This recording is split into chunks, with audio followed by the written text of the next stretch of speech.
Welcome to the Undisputed Podcast. I'm your host, Joy Taylor. On today's show, did LeBron prove he's still the NBA's best player after Wednesday night's buzzer beater? Plus, reaction to Bill Belichick reportedly opening his world to Josh McDaniels. And what are the chances the Eagles can make it back to the Super Bowl next season? Skip, Shannon, let's get to it. Let's start with LeBron. It was quite a night for the King as the Cavs beat the Timberwolves. He tied the game with under 30 seconds left in overtime with this layup. Then he blocked Jimmy Butler's shot with under 10 seconds left to keep the game tied. And finally, he hit the jump shot at the buzzer for the win. LeBron finished the night with 37 points, 10 rebounds, and 15 assists. Here he is after the win.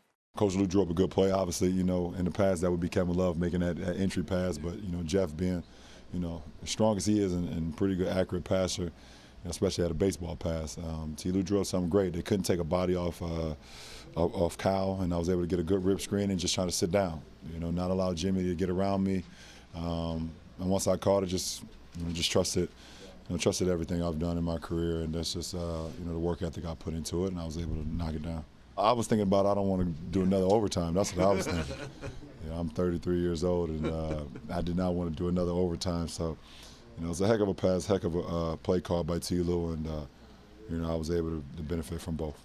So, Unc, how would you rate LeBron's performance? Yes, Unc. How would you? Yes. Yes.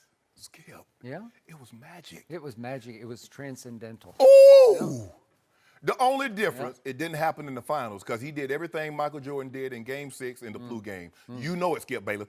He didn't have the flu? What? Are you saying LeBron had the flu and we didn't know about it? Yeah. Did he call you last night and say, tell him I had the flu?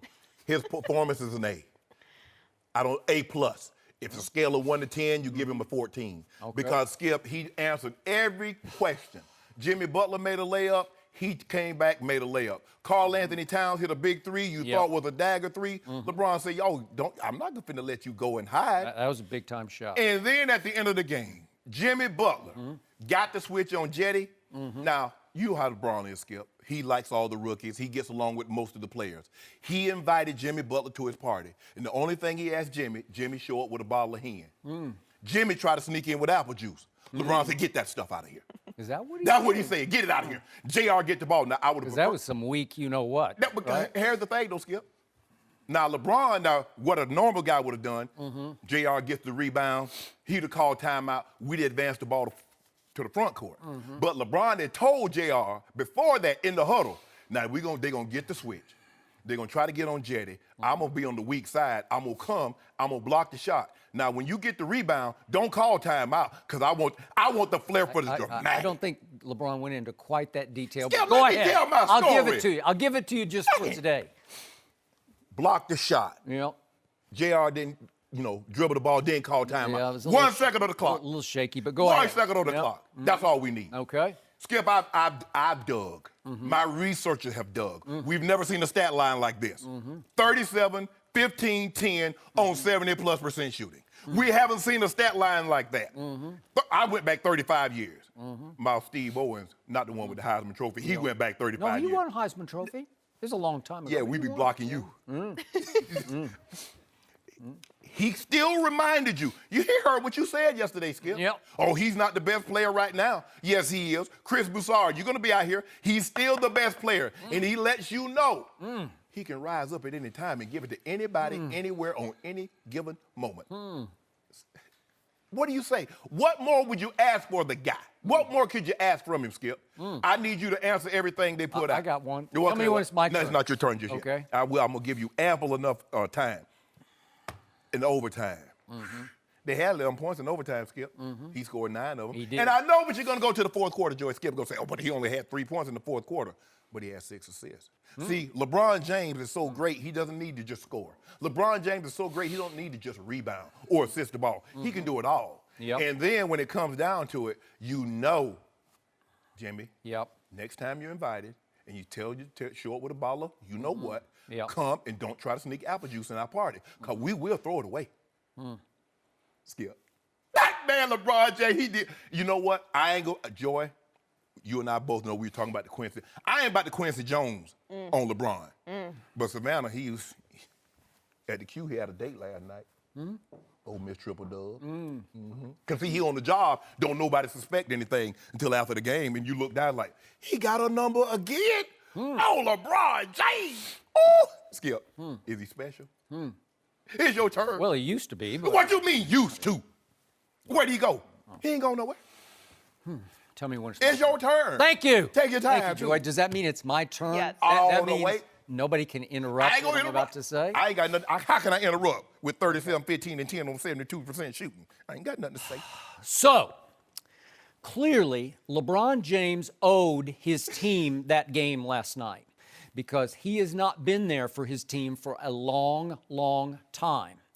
And after a rocky finish to regulation, and I'll get to that in just a moment, he paid his team back with what I thought was the greatest overtime, at least of his. We could look at some of the playoffs, but certainly regular season, it was his greatest overtime of his career. I'm going to give you that because you can't do better than 4 for 4 with the way he did the 4. All 4 were big-time shots at big-time moments. Correct. And he did have a block that I will get to in just a moment also. But let's keep this in perspective because we're not going to get any from that side of the table. Going into this game last night, LeBron was in the midst of, by far, the worst stretch and slump of his career. Is that fair to say? Yes. I just want to make sure we're on the same Yes, page here. yes. Because over the last 19 games, and obviously they had gone 6-13 over those 19 games, LeBron has been shockingly, inexplicably awful to the point that we used the Dave McMenamin quote from ESPN.com, quoting a scout who was at the previous game the night before at Orlando where they blew another big lead and just came apart in the fourth quarter.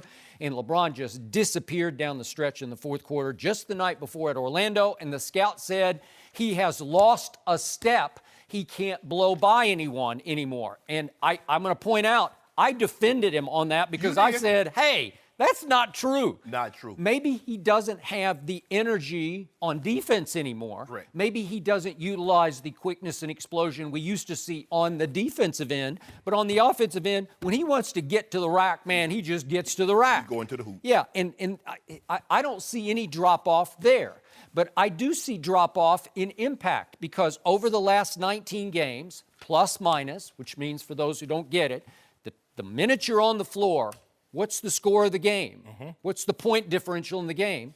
LeBron was a minus 147 over the last 19 games. That's a lot of games since Christmas. Correct. That was dead last of the entire NBA. Sorry, Joy. Last of the whole NBA of 518 players. That's just shockingly bad. And by the way, in late and close situations through the last 19 games, LeBron is 1 for 8 over that stretch, which if you look at the 31 players who have taken 8 or more shots in that stretch, he's tied for last, 1 for 8 shots. So he's left some games on the table late in games. And that's why I say, remember the Indiana game? They got the switch, little 6-foot Darren Collison's on him in the corner, and he blows by him, and he steps on the in-line. And it's like, LeBron, you got to save your team. Indiana isn't that good. Now, Indiana had beaten them every time. Yeah. Okay, so now back to last night. So we get to the end of regulation last night, and I am screaming for LeBron with the game tied. Just go to the hole. They can't keep you from the hole, but you got to have the guts to just make one free throw. Just one, because if you get fouled, you get 2 chances to make one, and the game's going to be over. And to LeBron's point, he's 33 years of age now. He doesn't want no overtime, and he doesn't want 2, but he didn't want 1 either. And he could have ended it right there, and it drives me nuts because if you look at his free throws, in those late and close situations where it's tied or you're behind or you can go ahead. Tied to put the team Yeah. ahead. In the last few seconds, the last 5 seconds, he's, for his career, 8 of 14, which is 57%, which since his rookie season is last in the NBA of people who've taken at least 5 free throws in that circumstance, that Right. late situation circumstance. And of those 14 attempts, only 1 has come in a playoff game. So it just got to the point where LeBron said, that's not my forte to shoot these free throws. I just don't want to shoot them. I'm going to shy away from that. I'm going to avoid it. So at the end of regulation last night, I'm out of my mind. I just want him to try to make 1 free throw. And what did he do? He pulled up and shot it from Akron. And he was, but here's the thing though, Skip. and all of that, LeBron James only shot 2 free throws last night. So he was already 0 for 2. Okay, he was 0 for 2. Yeah. So with that amount, the amount that LeBron James drives to the basket, what's the likelihood of them calling the foul? It's in his house. I think it's pretty high. Well, why didn't they call more? Why didn't they call more I'm going to say, well, I don't know how many times he actually tried to get to the free throw line. Again, in that situation, I'm going to give it a 75% chance you're going to get that call if you're the king in your palace. Well, in the first half, Skip, he was 6 of 6 in the paint. Yep. He was 0 for 3 outside, so he's 6 for 9. He shot 2 free throws. So he's seeing how they're calling the game. And plus, at the point that he had pulled up, you know he was cooking from 3, right? They were cooking from 3 too. The whole team was. And NBA record combined. By the way, combined, 43s got made. It took overtime, but 43s, and the Cavs won it 21-19, won the shootout from 3. But still, even though you're cooking, even though you're 0 for 2, I just think you can make 1 free throw if you're that guy, because the greatest thing he does, the thing he's done greater than anybody in the history of basketball, is freight train to the basket. Still to this moment, I don't think there's anybody who can keep him from getting to the basket when he decides. But you got to decide. You got to do it with conviction.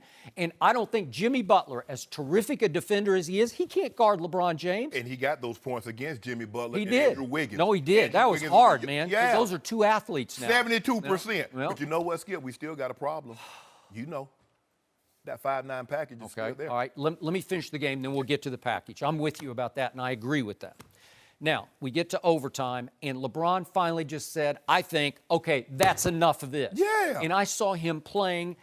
I'm not sure I'm going to go to anger, but I'm going to go to convicted. You know, like I'm going to end this thing right here, right now, because all 4 shots are big time. Now, we get to the block, and we're going to also talk about this a little later. I don't want to go too deep into this, but you mentioned Cedi Osman. Mm-hmm. He got to play a bunch of minutes last night, and he was playing a bunch of minutes in place of the 5-9 package. He was playing significant minutes. Cedi Osman's 22 years of age. He's from Macedonia. Yeah. He hasn't played in the NBA. He's been stashed in the Turkish leagues. Mm-hmm. He was drafted first pick in the 2nd round 3 years ago. Mm-hmm. And at 22 years of age, I like his energy. And I think LeBron does too. Yes. Because he is fearless. He just plays hard, aggressively. That's what LeBron likes. Yeah. So they get the switch up top, Jimmy Butler did, and it's on Cedi. And Cedi defends him all the way to the basket. Cedi cut him off at the pass, and it left Jimmy Butler kind of staggering, not sure what to do, with no real plan B, and he's kind of falling backwards, and LeBron came across off the switch. And I got to tell you, it was about as easy a block as I've ever seen. Ain't no such thing as easy. Yes, it was. It's the it NBA. Was easy. It was the bicycle built for 2 block. It was the one from the finals where J.R. Smith, where Iguodala, J.R. Smith cut him off at the pass. If you don't mind me asking, when Michael Jordan stole the ball from Karl Malone, was he not being defended by Dennis Rodman? But you give Michael Jordan a great. So was that a steal on a bicycle built for 2? No, I mean, Michael just snaked him. He just went completely around him, and Karl never saw him. Okay, it's a different circumstance. But I mean, again, Jimmy Butler got defended and cut off, and he's sort of staggering on his left foot where he's starting to fall backwards at the basket because he thought he could take Cedi and just take him right to the hole. And if he'd taken him cleanly to the rack, it's over. But had LeBron not blocked that shot, even I though agree. he was falling back, he would have got a shot up at the rim had LeBron not did what he done. I agree. But if Cedi gets beaten badly, LeBron's there. I don't think he could get there. I don't think he could get there in time. I don't. You remember Marvin Webster, the eraser up in Seattle? Do I? Yeah, the eraser. Yeah, that was LeBron. Oh, so now you're saying he's Marvin Webster? No, the skip. Marvin Webster's like 7'4". Yeah. Okay. So at that moment, I tweet, that was just a dumb idea by Jimmy Butler and a gimme block by LeBron. Now, this is in the timeout. Yes. This is a great spot, I tweeted, for LeBron to hit a walk-off. No decision to make, just catch and fire. This is when I love LeBron in a late game, close game situation, when you take the decision out of it, because he doesn't even have to think about driving to the basket. There's 1 second left. It is a catch and shoot. So we hark back to game 2 when they were down a game to Orlando when he was the first stint in Cleveland of the playoffs, obviously. Right. And game 2, at the end of the game, Mo Williams just the Eastern Conference Finals. It was the Eastern Conference Finals when he hit that shot. Yeah, because Orlando beat him in Yeah, they did. Okay. So that's just Mo Williams just inbounding straight to LeBron, and he has no choice. There's no decision to make on Hedo Turkoglu.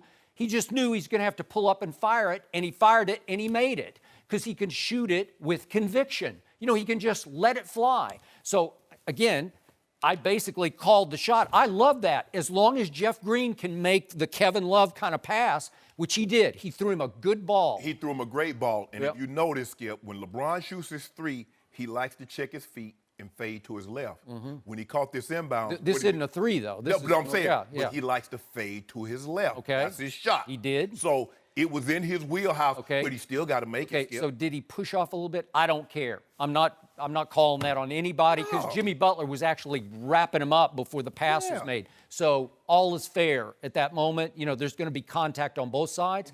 And yet he separated, and then he fell sideways to fall back, and he made a shot. It was good. What's that? I saw when he left his hand, I said, it's ball game. You thought so? I knew so. I've seen so many missed in that situation. But again, I called it because I thought this is one he can make. Skip, do you realize this, that since LeBron James has come into the league, he has 14 game winners. There's only one player that has more than that. That's Carmelo. No, it's because you played 15 seasons and you've had so many opportunities and you've missed so many opportunities. Skip. He's also 5 of 35 on last-second shots. But here's the thing, though, Skip. See, you look at it, I look at LeBron, and he says, if I need to score, I'll score. But I'm going to make the right play. See, on a game-winning drive, Tom Brady doesn't kick the field goal. Yep. But he puts him in position. So LeBron might not make the shot, but if he makes the perfect pass and puts the guy in position, he doesn't get credit for that. You say, oh, he hit a game winner, but who put him in position?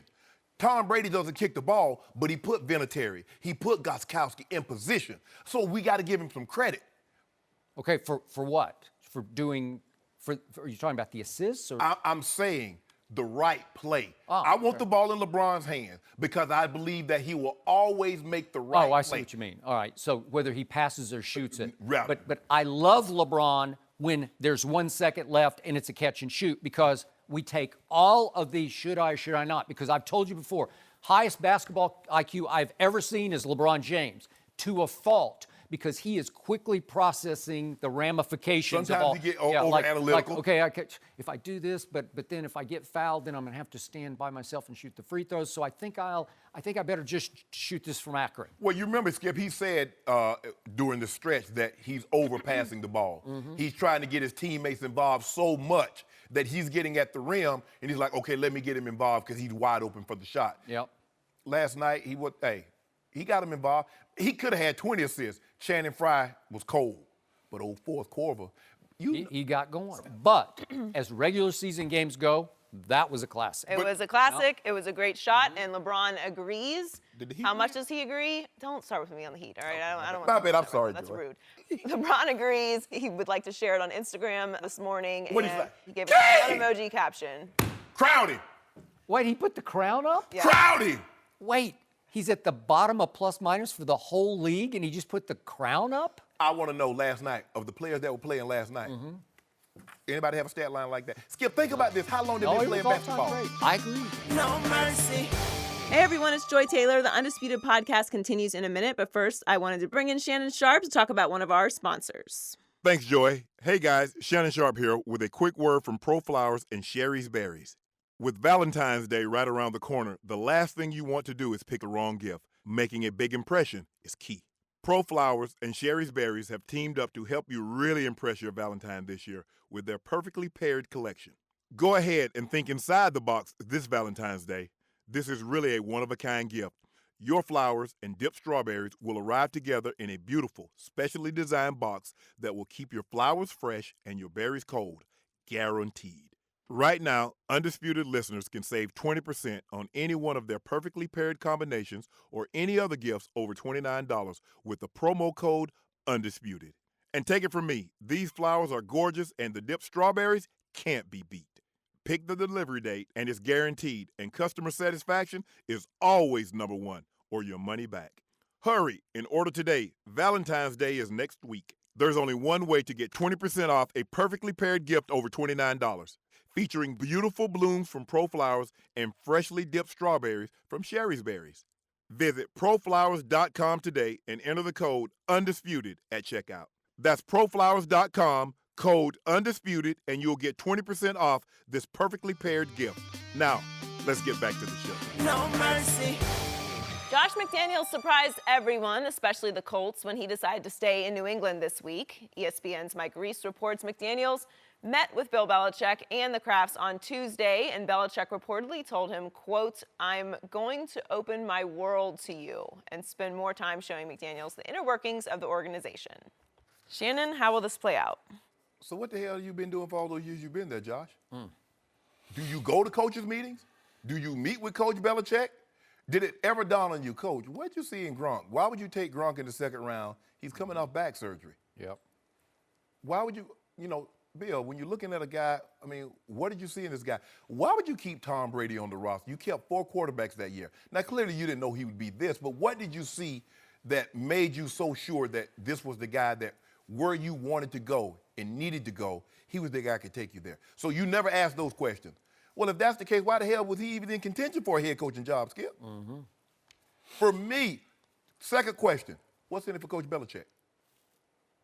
So you mean to tell me there's a possibility that Bill Belichick in a year or two might leave and go somewhere else, but he's going to tell somebody all his secrets? What chef you know is going to give his apprentice all the secrets but I'm going to go open up another shop. Now, if he wants to keep the shop open and wants to keep it going, yeah, you pass along that.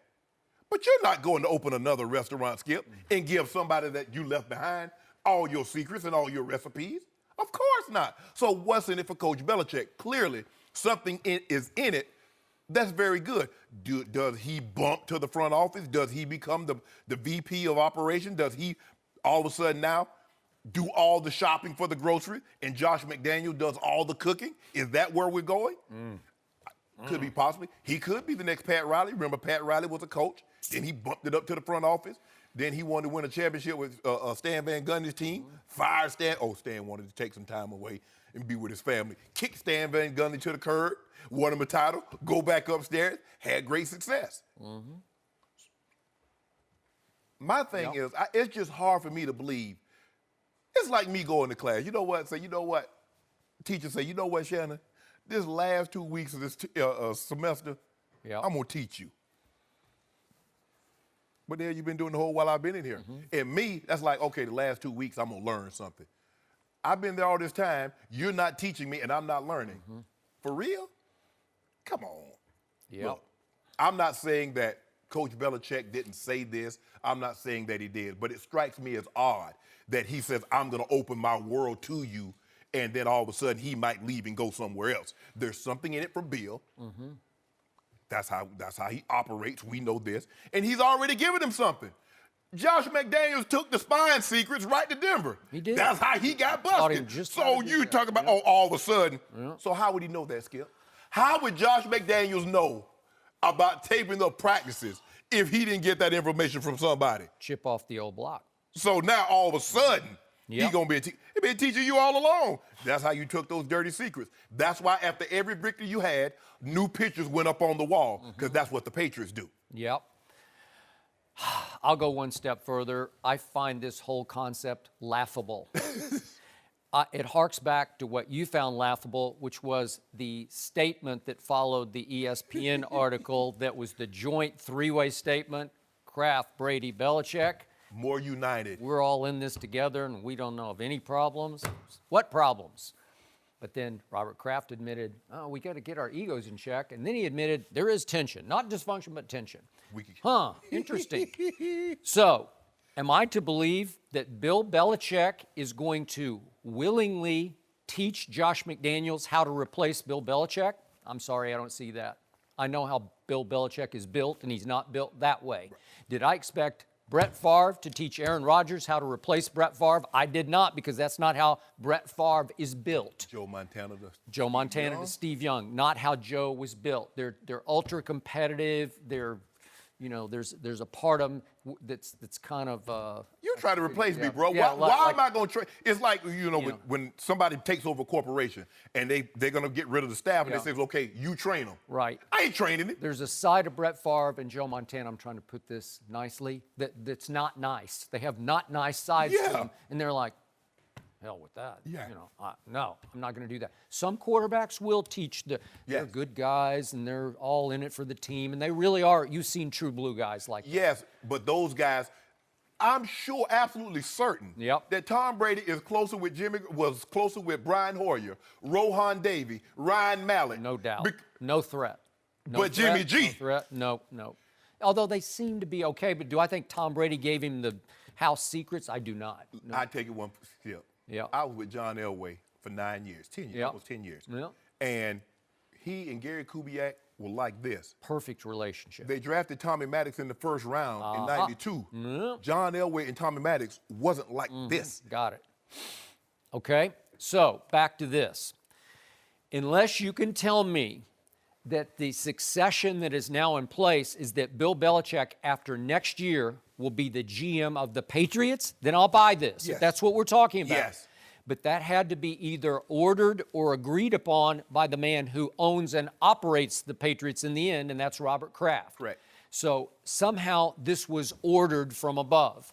Somehow either Robert Kraft said, you will mentor him, you will tell him at least that you're going to mentor him, or it could be one of those edicts, either you do this or you're gone. Because I think after that Super Bowl, emotions were raw. His defense gave up 41. It was kind of inexplicable why he didn't play Malcolm Butler for all 4 quarters. It was inexplicable how he was at a basketball game on Thursday night. That's a good one. Bingo. Touche.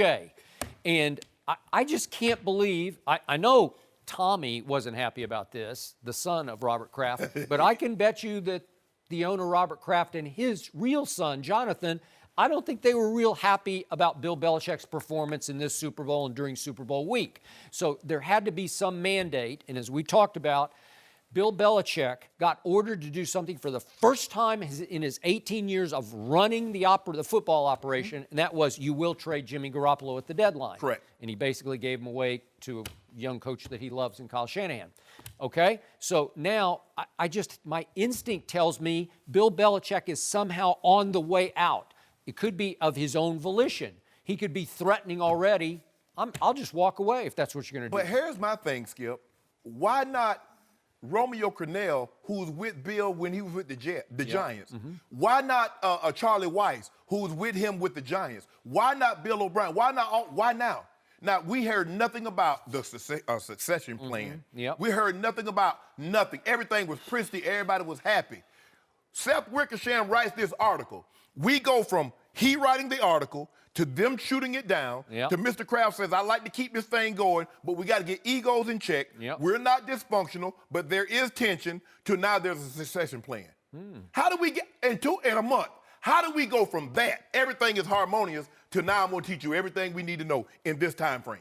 Why now? Coach Belichick has never tried to sit down with any of his coaches. Sometimes coaches try to sit down when they got, trusted assistants. They sit down and say, look, just stay here. You're going to get promoted. You'll be defensive coordinator, blah, blah, blah. Why now? Because what Seth Wickersham reported was absolutely the gospel. They knew it. Yep. And it was about to, he said tension, but it was about to get dysfunctional. It was.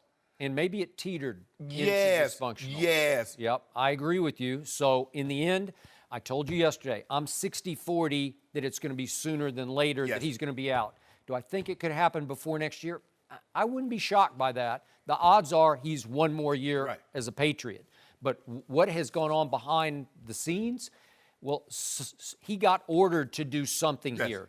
To mentor Josh McDaniels because he's about to leave or because he's going to be the GM after next year. And maybe Seth Wickersham was just the tip of the iceberg. Yep. And that was a big iceberg. So maybe there's more to this than what Seth reported, but it was something.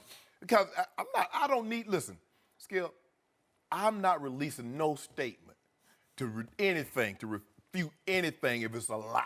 Yep. We united. But then you said you united, and then the week after, you sitting down at the NFL Network says, I would like to keep this thing together if we get egos in check. Yep, he said that. Yep. Okay. So, bottom line on Josh McDaniels, we both agreed. It was despicable what he did to Indianapolis. It was even worse. It was unconscionable what he did to at least 2 assistants who are now Indianapolis Colts coaches, and they're sort of stuck. They're going to stay. But Bullock said, we're going to honor. Yeah. They came. He said, we're going to do right by them. Yeah. Skip, think about this. Guys have already said now, they had already, moved. They got their families, and we're going to Indy. There are I can assure you, Josh McDaniels has basically assembled a staff. There are probably some other guys that were coming toward their previous employer. Yeah. What did they say? Well, okay, bro, I don't know what to tell you. I don't know. So Tony Dungy said it's just indefensible what happened. I get that. And you said Josh McDaniels will never get another job as a head coach in coaching. Unless it's New England. Okay. So back to that. All that said, I agree with all the above, but just in a vacuum, if you compare job to job, Josh McDaniels made the right choice. Absolutely. He just did. Yes. For all the wrong reasons, he made by far the better choice. He could have just stayed there. He could have just stayed. He just waited out. Yeah. But he got some assurance, clearly, maybe not contractual, but some assurance that he's now in line to succeed. Yeah, I agree. It just sounds a little too genuine to me coming from New England.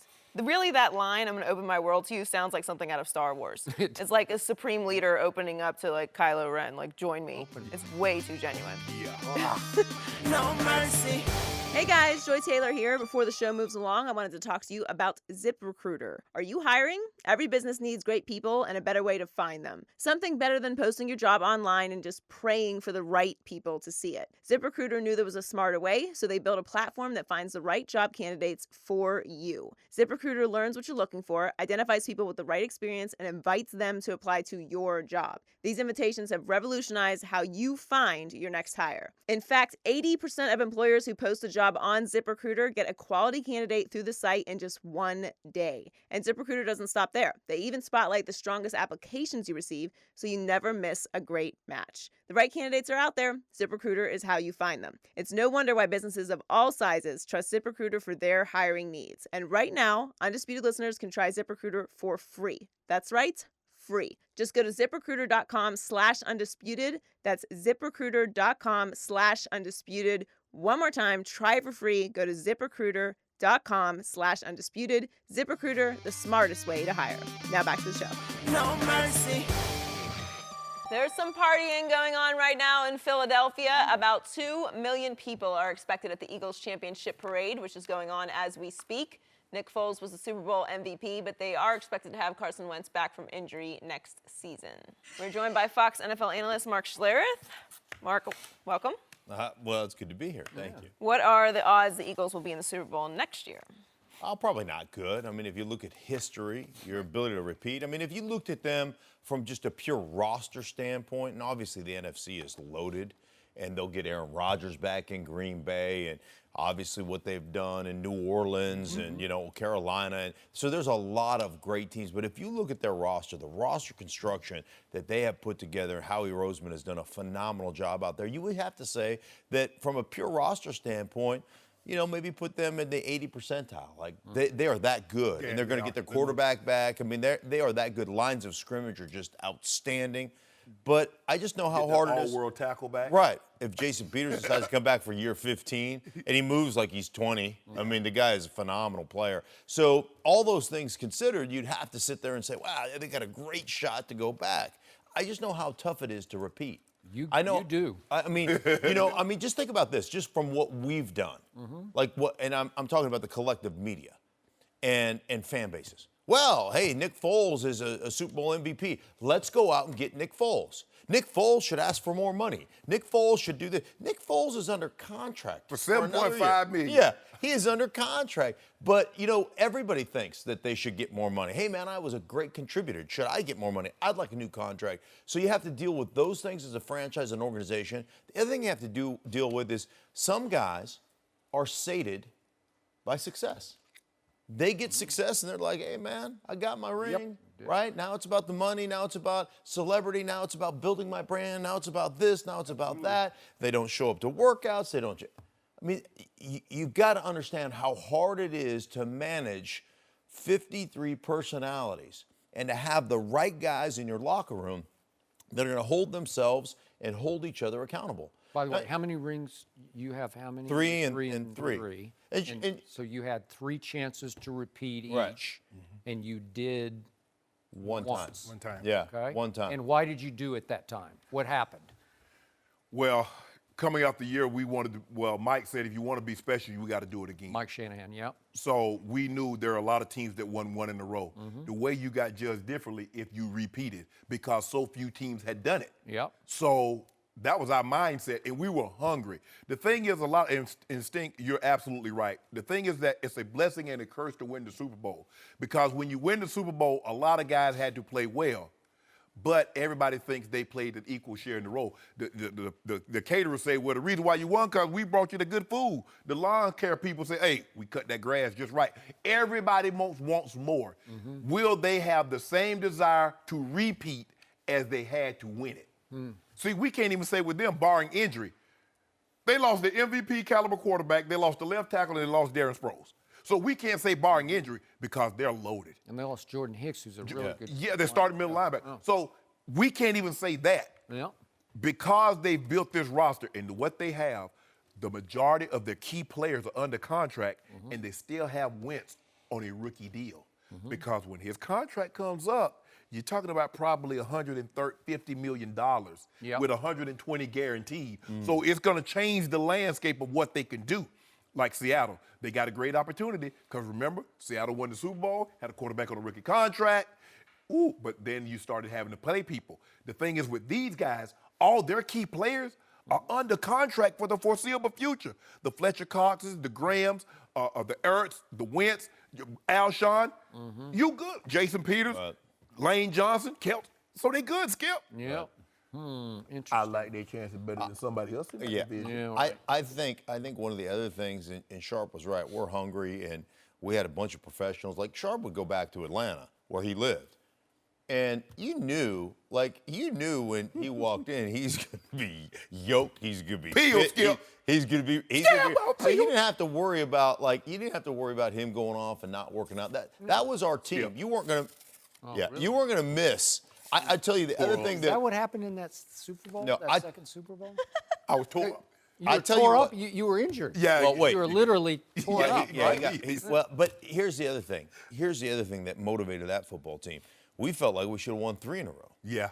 We lost a game against Jacksonville, and there was never a day that went by over those next 2 still years when talk we won back-to-back where that didn't come up. Like, we were practicing bad and go, hey, you guys want Jacksonville again? Anybody want that again? I'm Like Mark that Brunell. feeling? Mark. Yeah. Man, go ahead on, Skip. Mark. We put something on him, too. Yeah? Yeah. Oh, well, you put Because remember, something on because Mike said, well, I got word that because they had played Oakland, and once they found out they were playing you guys, they started celebrating. I said, oh, really? Yep. I said, I tell you what, hey, I don't even throw me no passes. I put on, Skip, I take the wrist a little tighter, take the fingers up. Yeah. We put 300 yards rushing on them. Now take that back to Jack Duval County with you. So I'm going to say this one more time. Congratulations to the Eagles. Fly, Eagles, fly today. But I'll be the first to admit, I hate the Philadelphia Eagles, and I always have. Since I was a little kid, I hated the Eagles. I hate their colors. I hate their body language. I hate their swagger. I hate how they celebrate when they do win. They've never done this before, so enjoy the day, because when something is too good to be true, it appears, as you just pointed out, this is the most loaded team we've seen in a long time. It's probably too good to be true. So I say next year there's going to be some sigh Eagles sigh, and then there's going to be a little cry Eagles cry next year, because this division is going to be a whole lot rougher than it was for them this year. They caught everybody down this year. But I look at what happened even in their division games. You realize Eli Manning threw for 800 yards in the 2 games, so he averaged 400 yards a game in those 2.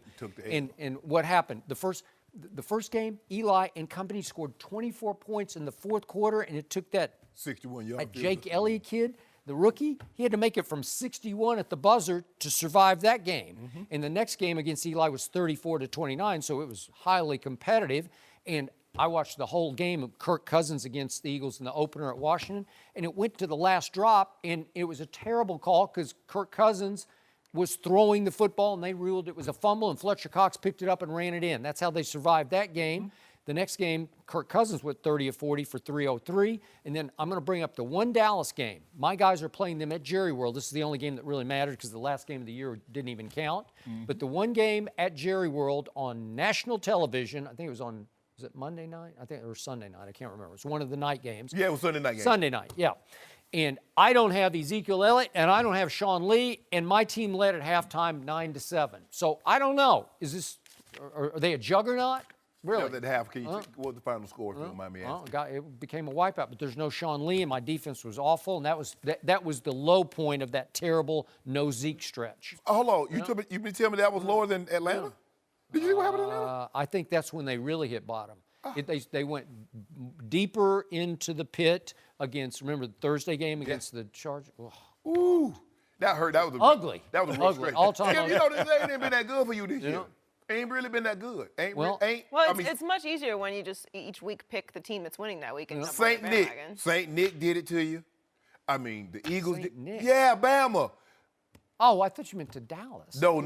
Because you remember you wanted Oklahoma to beat Georgia because you wanted them to get them. Okay, will Dallas be better next year? Yes. I will bet you they'll be better. Yes. Will the Redskins be better with Alex Smith? They will be better. I'm telling you, Alex Smith is better than Kirk Cousins. I might pick the Cowboys. I mean, I like Dak. I mean, after talking to him all the way back from, from so Minnesota. You're gonna do the reverse jinx. No, I like that. Joy, what it is, it's the CYA pick, cover your you-know-what pick, because then you can come in and say, well, I picked them if you lose, because you know you're going to lose. Yeah. Here's the thing. I like Dak. I mean, we was having a great conversation. I mean, he's going to work on his accuracy. So, I mean, I got. Did you tell him to work on his accuracy? No, he said that's what he's going to work on. Okay. I think he's going to be in great shape. So, I like to hitch my wagon to young stars. Did you watch him grow. Did you tell him sitting across the aisle on the plane that you gave him an F for this year? Probably not. Probably not. I'm sure somebody's told him. Yeah. Well, if he talked to you, then nobody's told him. I grade strict. Yeah. You come to my classroom. There's no curve in Sharpe's classroom. Yeah. So you finished third in QBR a year ago, and then you dropped all the way to fourth in QBR this year, and he gave him an F for the season. You won the division last year. You finished all the way down in third this year. An F? So what am I supposed to do with that, Skip? Well, I don't know. they're partying in Philly right now. That's all. Yeah, we party. Fly. We go partying in Philly. No mercy. Aaron Rodgers missed 9 games this season with a broken collarbone, but he's already talking about next year. The last time Rodgers broke his collarbone in 2013, he won the MVP the following season. He was asked about that and said, quote, "I plan on doing that again." We're joined by Rob Parker. Welcome, Rob. Good morning. What's happening? Good morning. Rob, do you like Rodgers saying this? I love Aaron Rodgers saying this. And Skip, this is just a sidebar to the topic we're talking about, but I'm telling you, Aaron Rodgers would have caught that pass, and Aaron Rodgers would have completed that Hail Mary. Dang. Yes or no? Next. Still that beat up, Skip? Come on, cheer up. Beat up. Talk about Aaron Rodgers. Okay, yes. Yes. Aaron Rodgers, I love this because he already has a history. You just mentioned it. He broke his collarbone, came back, MVP. Tom Brady might be the most accomplished quarterback, and we all know that with all the accolades and things that he's done. But I think most people will agree. You know this. Aaron Rodgers is the best quarterback going. And he saw Tom Brady win an MVP on a humble this year because of Carson Wentz getting hurt. Yep. So he's probably saying, I can win one. There's no doubt about it. I don't think it's like being like bragging or he's won 2 MVPs already or like it's off the wall for Aaron Rodgers to think that he could win an MVP or that he should aspire to win an MVP. I think he'll have a really good chance. Well, I think the thing is, look, coming back, Tom Brady's the favorite. They lost the Super Bowl, and they're favored to win the Super Bowl. And he won the MVP at 40. You don't think he's going to be, oh, my God, did you see? He threw for 350 yards and 3 touchdowns at 41. We've never seen. That's the story. See, it's not good enough, Oh, and he did it with thumb. They took that thumb off. So next year, you're going to just be playing with 4 fingers. 4 fingers, right. And spinning it, too. Because let's get Bayless tell it, because, it's not where he wants to be. It's a gash. It's like this thick. Joy, did I bring up the gas? Yes. No, Shannon Sharpe keeps bringing it up and can't get it out of his system. I don't have a problem because I know when I like for a guy to set lofty expectations. But once you win the MVP, you're always going to be in consideration, especially if you're a quarterback, Skip, because the award is really catered to the quarterback, especially with the rules now, the way they protect him, the way they throw the football, and the way they, you can't hit the defenseless receiver, the illegal contact. And what do we have? Like the MVP, 9 out of the last 10 have all been quarterbacks. So it's a quarterback award on me. So I expect him, and that means if he wins the MVP, his team will be in the playoffs. They will be in contention. So I don't have a problem with him saying that, Skip. I'm not surprised that he's thinking like that, but he's still ticked off that they got rid of his quarterback coach. He was, and he voiced that. Shocking. I didn't even know who his quarterback coach was. Never thought about it. Yeah. So now it's Philbin again, right? Who was his? Joe Philbin's back. Yeah. Right, Philbin's back. I think Philbin might be the OC. So, Shannon Sharpe, did I just hear you say, I think I heard you predict Tom Brady's going to win another MVP next year? Because that's going to be the best story, No, I said he going in, he is the favorite because he won it last year at the age of 40, and we talked about how well he played. So if he just has a decent year, but Carson Wentz is going to come back. Okay. So are you predicting Brady's going to win it just on story? No, he ain't winning. He ain't winning. Oh, he's not? No. But you just made a case. Unless somebody gets hurt again. No, I'm saying, look, I understand. I understand the storyline behind it, and it's a compelling story because every week you're going to say, "I've never seen a 41-year-old play like this." I don't ever use his age. Yeah, you I do. swear I don't. I don't use it at all because I don't care. I keep saying he looks like he's playing at 28 now. What about when he was trying to get that first get out of bounds? Did he look like he was 28 then when he was running? When he was 28, he didn't look any different than he looks now. He never was athletic. If he was lifting weights, he could have caught that ball because he could have opened his fingers. He ain't got no muscles. He can't open. You know what? That looked like the same play like when Brady threw to Wes Welker. Right? Wes Welker was supposed to catch that ball. Brady. But then it was funny that on the very next play, he threw a strike to Gronkowski down at the 5-yard line, and Jalen Mills reaches in and grabs Gronkowski's left hand so he can't reach up to catch the ball. Didn't get called because the Patriots don't get any calls. No, you better stop. They got robbed twice in this game on the two those plays. Well, Pittsburgh got robbed in Pittsburgh then. Oh, okay. Okay. Well, but that's. I said they did get robbed, and you said no. By the letter of the law, that was not a catch by Jesse James. Jesse James and Zach Ertz plays look nothing alike except the end result. Because Ertz took the ball 3 steps and dove into the end zone. The other guy caught the ball, hit a knee, and tried to plant it. You told me that Des Bryant, that was not a catch wasn't. at Green Bay. Oh, so he caught the ball and ran 2 steps He bobbled and it. tried to slam he bobbled it on the ball goal line. on the way down. Oh, I see. So we're going to Why you got to get the Cowboys in this? We're going to revise We're talking about history. Aaron Rodgers. Don't mention Super Bowl and Cowboys because it's been a long time. By the way, I remind you that you've predicted that Tom Brady will last only another 2 years, one year basically. So you're going to say he's going to win potentially a back-to-back MVP and say, I've had enough. I don't think he'll say he's had enough if he wins another MVP. Okay. So back to Aaron Rodgers. I don't have any huge problem with his saying this publicly, but at some point you can talk all you want about winning a regular season award, and you need to start backing it up in the postseason, right? Yeah. Because if he is clearly, as you say, by far the best quarterback going, even though the guy in Foxborough just won the MVP, but that's okay. What happened when his team gave up over 30? Huh? What did that MVP do? The MVP. Funny, he lost just like Aaron Rodgers lost in the playoffs, right? It's funny, the first 4 games of the year, Bill Belichick's defense gave up a record number of yards. And who kept them afloat starting in game 2? No. You say you say regular season don't mean anything to you because you said Peyton Manning is the greatest regular season quarterback. Okay, in the playoffs. So regular season doesn't mean a lot to me, but this does because Aaron Rodgers has won 1 Super Bowl because he's appeared only in 1 Super Bowl. He's batting 1,000. You can't get any better than that. Interesting. And that was a long time ago. That's 8 years ago now. That's back after the 2010 season, right? Okay, so since then, Aaron Rodgers is 5-6 in the postseason. That's not that great. And when I look at the 5 wins, they were over Joe Webb, a receiver who was having to play quarterback for the Vikings, and then the Dez catch. That again, he obviously caught it, slammed it. He didn't. Well, he did, but again, you would have lost that game, so you got a big break on that one. Then Aaron Rodgers beat Kirk Cousins in Washington. Wow, that's not that impressive. And then there was the Miami boat trip that led to the one that Aaron won at home, right? Yeah. Over Eli and company. That was. But did Aaron Rodgers lose to a backup quarterback, the whole ball of wax? Look on that list. No. Oh, okay. Except if you don't Bill mind. Belichick's defense gave up to a backup quarterback 41 points. Oh, I give you. Now you know what it's not at. Oh, you remember when Aaron Rodgers' defense gave up 51 and he threw for 423 and 4 touchdowns? Yeah, Oh, and I remember didn't that get too. to finish. The 5th win on this list was thanks to Mason Crossbar, who made it from 56 yards and 51 yards. Skip. Wow. Skip, do you realize that Tom Brady in the AFC Championship game once beat Phillip Rivers with a torn ACL? Then he beat, you know who he beat? Who did he beat to get to this year? Oh, Blake Bortles. Wow. And he played Mariota the game before that. That was his run. And then he lost to a backup quarterback. But you see what happens when your defense gives up 30 or more? Because that's what Aaron Rodgers, in 16 playoff games, his defense is giving up 30 or more points 5 times. How about the onside 4. kick the year they It were happened supposed to 4 go times with Tom Brady in 38 against games. Seattle? Help They me were out going here. to the Super Yes. Bowl. The onside kick. What losing team in the Super Bowl has scored the most points ever?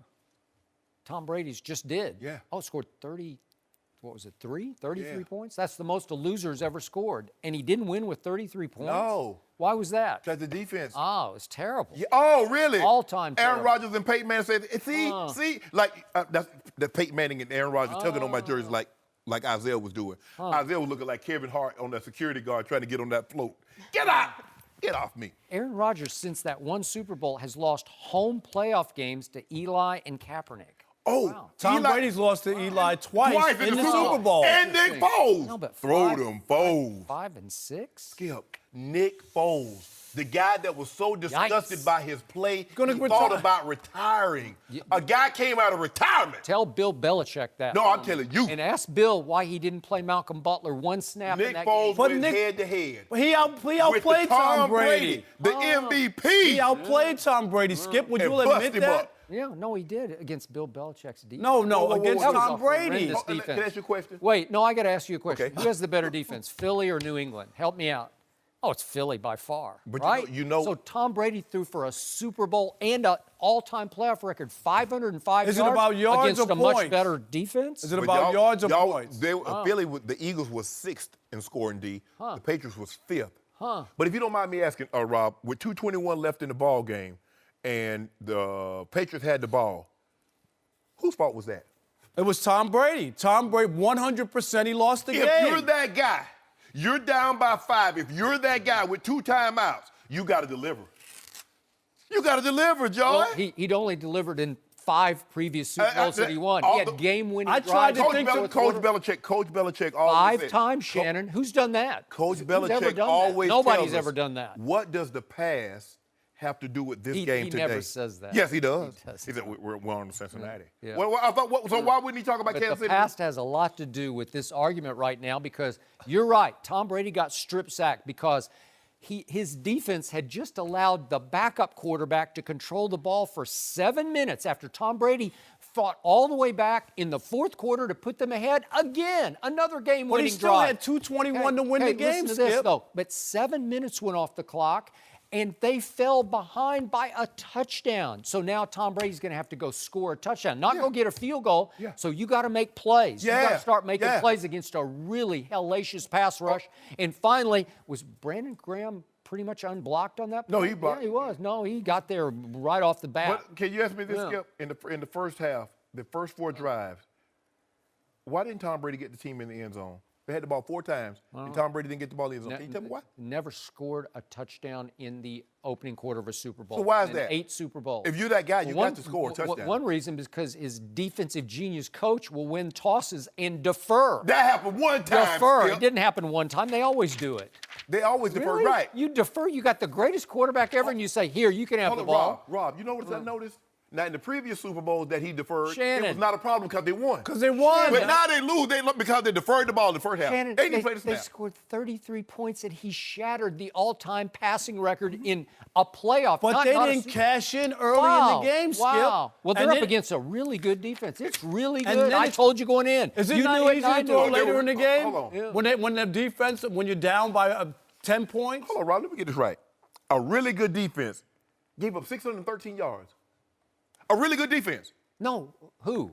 The Eagles. Oh, yeah. That's really good. That quarterback is the greatest ever. It's not even close. Aaron Rodgers doesn't deserve to be in the same conversation with him. He is. Oh, yeah, with 'Cause one Super Bowl to 5. At the end of the day, One if guy's you- been in 8 Super Bowls, and the other guy's been in 1? One guy's never lost. Wait, one wait. guy's lost 3 times. Wait, if I open a Super Bowl restaurant, Aaron can't even get, he's going to have to wait in line to get This my is- Super Bowl Do restaurant. we want to go down the list of quarterbacks who have won 1 Super Bowl? Rob? Oh, and Rob, what is your classic line? So he won 1 Super Bowl. How many Anybody times can- did anybody can win win one? one. Oh. Listen. So at the Trent end- Dilfer and Aaron Rodgers. And Rodgers, no, Nick it's not Foles. the same. Nick At the Foles. end- Foles, Aaron Rodgers. At the end of the year, Skip Bayless, if your city's not having a parade for you, all you did was practice 1, 2, or 3 extra weeks. That's all you've done. The Eagles, we celebrate. Well, you did appear in We. your 8th Super Bowl. We. Who is this we?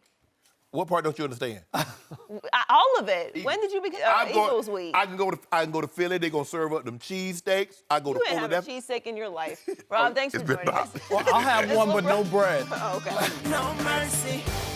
The latest mock drafts from USA Today and ESPN's Todd McShay have the Broncos taking Baker Mayfield with the 5th overall pick. Denver is in desperate need of a quarterback, but they also could go the free agency route and sign Kirk Cousins, who will obviously not be back in Washington.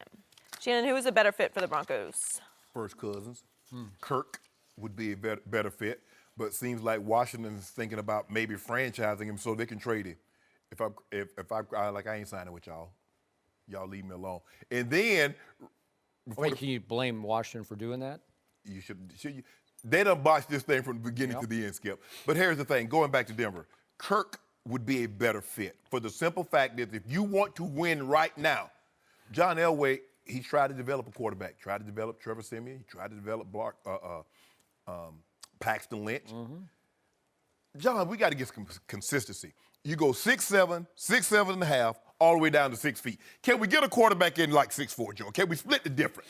Must we go all the way down to 6? Can we find somebody in between? John wants to win right now, Skip. You draft Baker Mayfield, the likelihood of you going to the playoffs are not very good.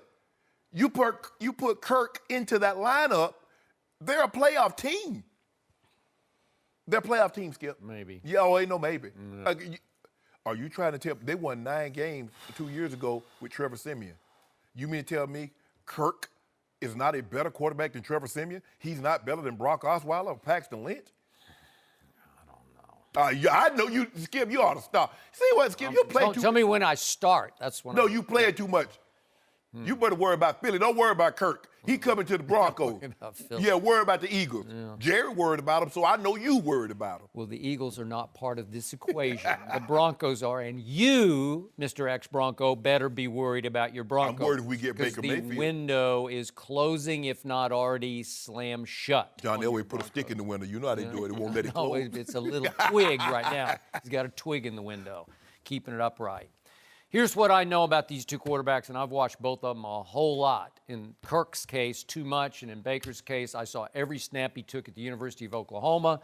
Did not watch all of his games at Texas Tech, but I remind you, he played 48 college football games. That's a lot of football. Yeah. Okay. Baker Mayfield makes plays. Kirk Cousins makes mistakes. That's how I boil those two down.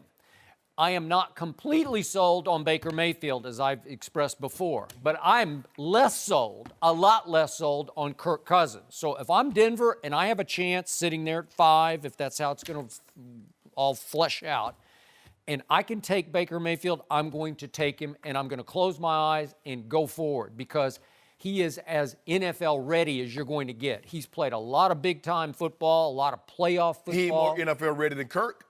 Well, that's a fact. But Okay. Unfortunately, Kirk is too NFL ready because Kirk Cousins in his career is 26 and 31 and 1. So he's 5 games under 500 as an NFL quarterback. And you're telling me he's a godsend, he's a savior?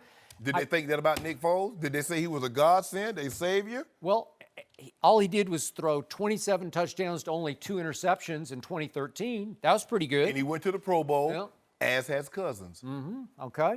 So, Back to, let's do Baker Mayfield first. He is 39-9 as a college quarterback, albeit as a college quarterback. But we had Charlie Weiss come here and sit right there the day after the Georgia-Oklahoma game and say, I don't want to hear anything more about any of those other quarterbacks. I'm taking that kid because that kid has something I can't teach or coach. He just competes, man. He competes like on a psycho level. He does. And sometimes he goes completely over the edge as a competitor I and agree. gets completely carried away. And I cannot defend the off-the-field incident, the alcohol-fueled incident in Fayetteville, Arkansas. And if I'm John Elway, it would concern me greatly. Yes. And I can't defend the crotch grab or any of the other stuff. Even I can't really defend planting the flag on the horseshoe. I like that. Do you? Okay. Yep. Because that's sort of you. That would Yeah, be more that- like what yeah, you would do. absolutely. Okay. Absolutely. But he didn't back it up. He'd already earned the right to plant the flag because he played. Urban Meyer said, "I've never faced a quarterback in all my years of coaching who played a better game against me than that kid played." He's not a kid anymore. He feels like he's like 35. Yeah, he's been in college for right? I mean, he went to Yeah. Texas Tech for 2 years. He sat out a year, and then he played Yep. another 4 years. So I've told you before, Kirk Cousins to me is an underconfident overachiever. With this kid, he's also an overachiever, but he's a supremely confident overachiever who is fearlessly aggressive and competitive, where he'll just try anything at any moment. But when he first started at Oklahoma, I thought, it's another Romo-esque, rambling gambler. He's just going to try anything. He doesn't throw a lot of interceptions. So for the last 2 years, he threw 83 touchdown passes to only 14 interceptions. That's like sensational. QBR, my favorite stat, if we can go back, this is down to college football. 2 years ago, he was #1 in the nation in QBR, and last year he was #2 in the nation in QBR.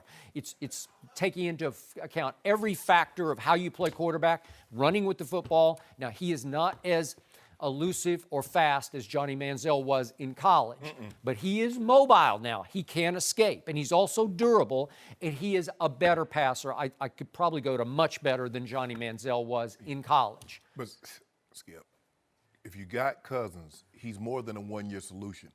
Sometimes you get these guys and you say, okay, he's going to be the bridge to the, draft this young guy.